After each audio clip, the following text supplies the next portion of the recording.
This is the anti-romantasy, or at least that's what the internet would have me believe after having read finally Shen Tao's The Poet Empress. So this book is Asian inspired, not romantasy or anti-romantasy as the Reddit AMA would have me believe. It's a fantasy novel set in ancient China adjacent because it does have magic. The main crux of the story is a peasant girl who by chance of fate becomes a concubine to the prince and ascends her way through political intrigue in this world that is powered by magic. And this magic is a literomancy written on words about poets and other magic. And to top it all off, even though this is political intrigue, it's not romantasy. So, hello, thanks for checking out this video. My name is Zach. This channel is Sci-Fi Fantasy Book Reviews. And yes, I am a little bit out of my wheelhouse here because this is not romantasy, but as I said, this is a big butt review or butt thoughts on this book because the author says it's not romantasy, but the imprint the book is on is a romantasy input. Goodreads shows it's a romance tagged book. So what do you believe? What can I believe? Well, after having read The Poet Empress, I would say it is romantasy adjacent. That's maybe a hot take because the author herself during her AMA said this was a romantasy, but I will argue that it does have the flavor of romantasy. So, what's the story again? Classic story that sounds like a romantasy. Peasant girl rises up to be the wife of the empire, the queen.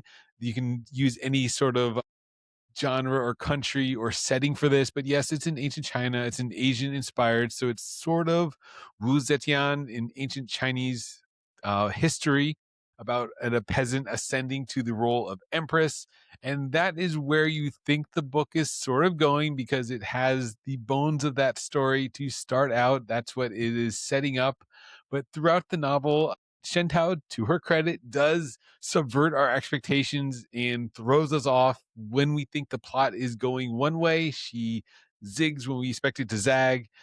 So whether that's a good thing or bad thing, if it's, does this work? Do these pivots and subversions of our expectations work? I would say yes if you are a romantasy reader.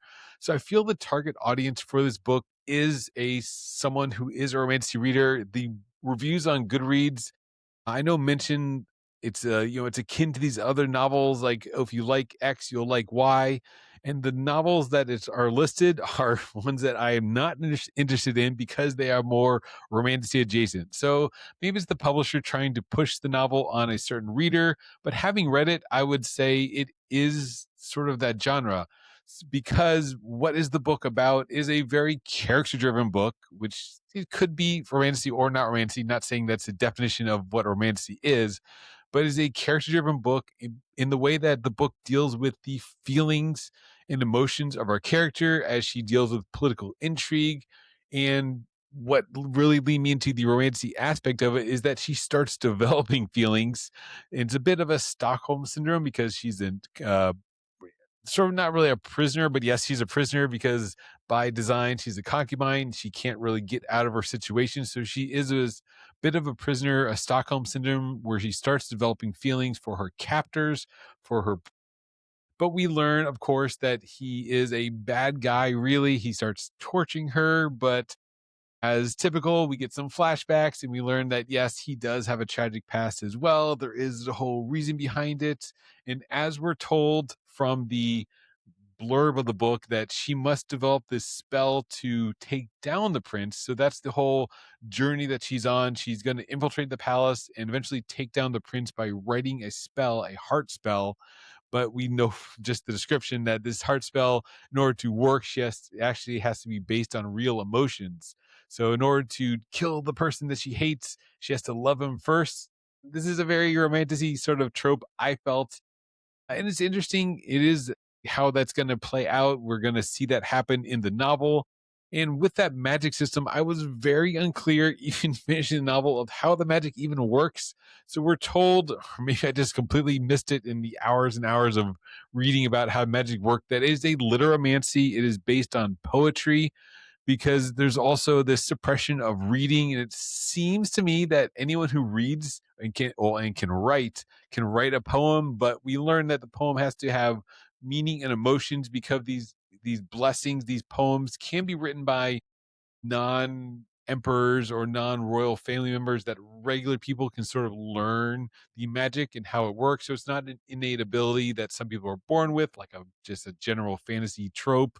That's how magic works. It is based on just learning how magic works. But on the flip side, there is a second magic system that is lineage based that it seems like only the emperors and the royal family can learn. So, in addition to this literomancy, there is a secondary magic system that, again, is not sort of explained well. That the princes of the empire are also born with this sign based, sigil based system, which is very reminiscent of like an anime or a manga, where they're just born with an innate ability. And one prince, for example, is born with a builder ability where you can just build anything he wants to use that as your will. And the other second son is born with a destruction symbol and he can use swords and weapons to his disposal. So you have this sort of emperor based system. I don't know really else to call it because only they seem to be born with this kind of magic because it's blessing through the dragon, through the household.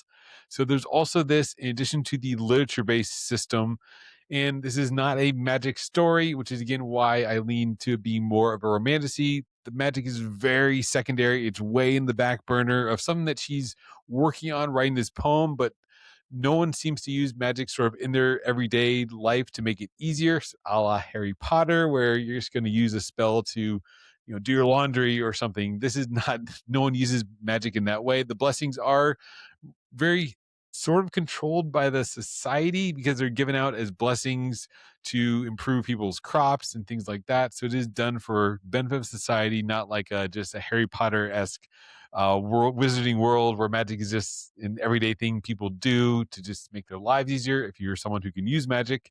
But anyways, the story itself keeps subverting these tropes. As we develop on, we see her again very stereotypically start to fall for the prince, and we see them start eventually make an understanding of each other, and we think it's going to go one way but it ends up going another way, and that is maybe why it's anti-romantasy, that it's going to subvert your tropes every way in that sense as well. There are some scenes that have some graphic sexual don't want to spoil too much, but of a sexual nature, sexual violence almost. Doesn't lean too far in one way, but there's a little bit and don't try not to be spoiler, but alludes to certain things that our character does, not like a sexual violence, but yeah, it's some certain scenes. So we know that like bad things happen in the palace, and that's how things have to get by. And there's a lot of that concubine on concubine sort of treachery and political intrigue as the concubines are vying for status in the royal house in good standing. So we do have that political intrigue and political like upheaval in a palace setting, very romanticy sort of focus of the novel, along with the romance subplots and developing feelings, but struggling with those feelings. And because she shouldn't love the person, so all that said, at the very end, we do get some magic usage. There's like one or two battles using their powers finally. So it does pay off some of the stories.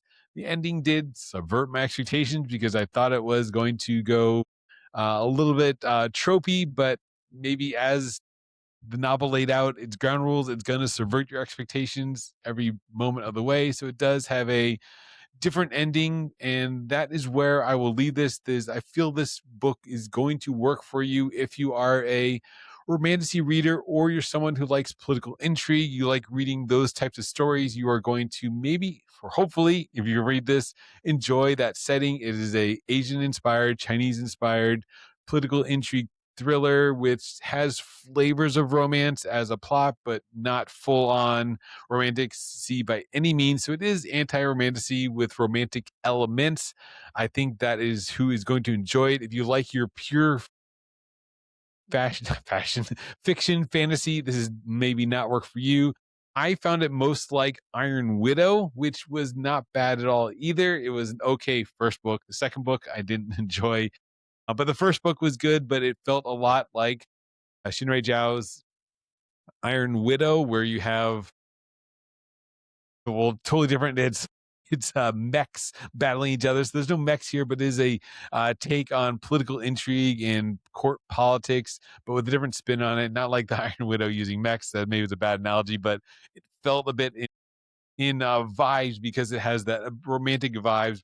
But again, Iron Widow, they do sort of develop feelings. And this one, she subverts them because she starts to develop them, but then she rejects them in our main character. So it is similar but different. I'm trying to, maybe there's not a good analogy because it is unique, and that's probably a positive. It is a very unique story. It is a debut novel, so I do definitely give Shen Tao the props for that. It is an ambitious, interesting debut novel that is doing something different in the space. So I will recommend it if that is something you're looking for. You want to read something new by a new author with new ideas and not the same old tropes you see in fantasy or romantasy. So do check out Shen Tao's The Poet Empress. I still think it was worth my time. I did enjoy my time in the world, even if I didn't love my time in the world, just from my personal, what I personally like in a novel. So thanks for watching this review. Do check out other things on the channel to see what other things I did enjoy and what kind of books I like.